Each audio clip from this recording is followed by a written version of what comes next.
You're back in the sun-warmed courtyard of Ur, eyes drawn once again to that curious board with its tiny rosettes and polished finish. You know now that it's no ordinary toy. It's the board, history's first documented, fully playable game. The royal game of Ur. It sounds dramatic, and in a way, it is. It was found in a royal tomb. It involved strategy, luck, and probably some trash talk. But despite its lavish name, you don't need a crown to enjoy it. Tonight, you get to meet it properly. Let's rewind just a bit. Picture a tomb in Ur around 2600 BCE. Not some dark, cobwebby Hollywood version, but a carefully prepared chamber beneath the city, lined with riches meant for the afterlife. There's jewelry, drinking cups, musical instruments, and tucked in the corner, this rectangular wooden box. Smooth, intricate. The board, roughly 30 centimeters long, is decorated with white shell and red limestone set into bitumen, all in a grid of squares. Now, flash forward to the 20th century. Wooly's team finds it, and for a while, no one has a clue what it is. Fancy cosmetic case, ritual altar, ornamental cheese platter.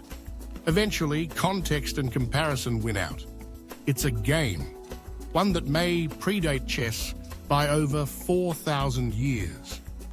Historians still argue with whether the royal in Royal Game of Ur meant it was played exclusively by elites, or whether that's just a product of the board being found in a queen's tomb.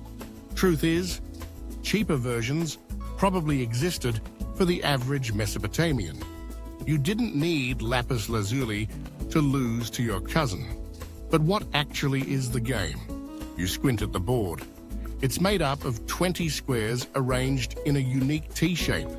3 rows of 4 squares at one end, a narrow path of 2 by 3 in the middle, and then another set of 3 by 2 squares at the far end. Some squares are marked with a rosette. Historians believe those were safe zones, or bonus spots. The game is played by 2 opponents, each with 7 pieces. The goal? Race your pieces along the track from your end, through the shared central lane, and off the other side before your opponent does. It's a bit like backgammon, but with more emphasis on timing and position. And luck. The game uses tetrahedral dice, or rather casting sticks, with only 2 marked ends. When thrown, the number of marked sides facing up determined your move. The probabilities are wonky and delightful. Sometimes you zip ahead. Other times, you roll a 0 and have to pass. It's like your own luck is as zigzagged as the Euphrates.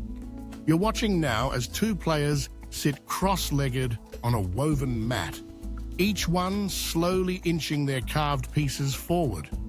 A quiet tension hovers in the air, not fear, just that gentle, absorbing focus you see at poker tables and in jigsaw puzzles. One of the players lands on the opponent's piece. A triumphant flick sends it back to the start. There's a satisfied smirk. You've seen that same look on every smug sibling since time began.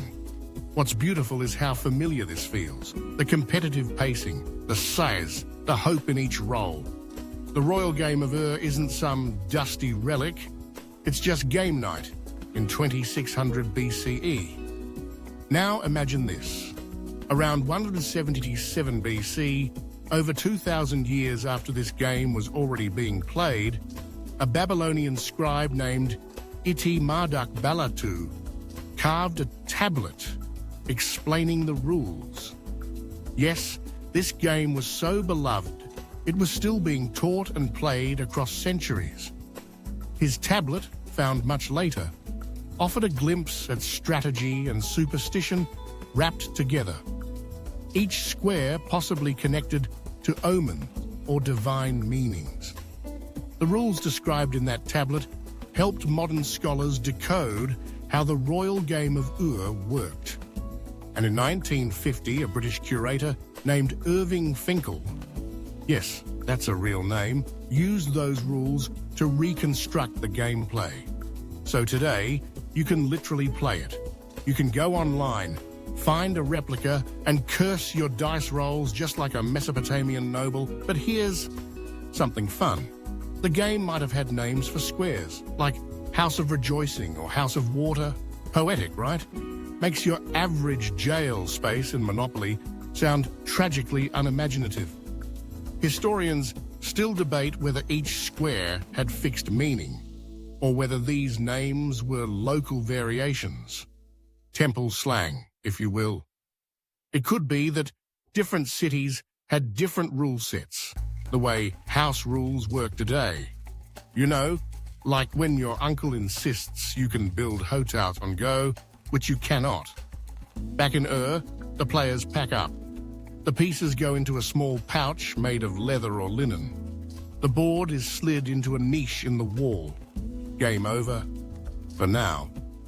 You stretch out on a mat and let the day wind down. Somewhere nearby, someone is humming. A pot of lentils bubbles softly over a fire. The city settles under a sky, turning the color of old parchment. And in some tomb, beneath layers of earth and centuries of silence, a board waits.